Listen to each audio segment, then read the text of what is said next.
For today's video mga kabingwit,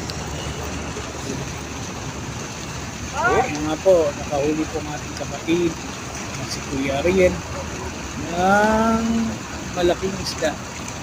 Pareho lang Siya nga laki. po pala, ang pangalan po ng isda niyan ay Mga tonguefish 3-0. sa English. Sa Tagalog po ay isdang tanga kasi nagpabingwit. Tonguefish. Joke lang po. Ayan po. Masaya sila kasi nakahuli sila ng fish.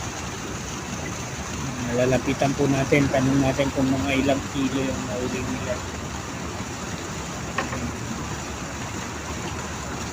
Isang naka-block. Ako lang muna. Joby. Si Winnie. At si Kuya Ariel. Mga kasama natin sa trabaho yan. Ayan, lapitan natin. Yum, yum, yum. Wow. Eh, mahigit isang kilo lang pala to. Sino kahuli niyan? Ay, Ariel, yan na nakahuli. 3-0. Naka 3-0 na po ang aming huli. Yan. Yung pinakamalaki may higit dalawang 2 kg. Yan. Nakakawala ng stress. Nandito na lang po. Always happy.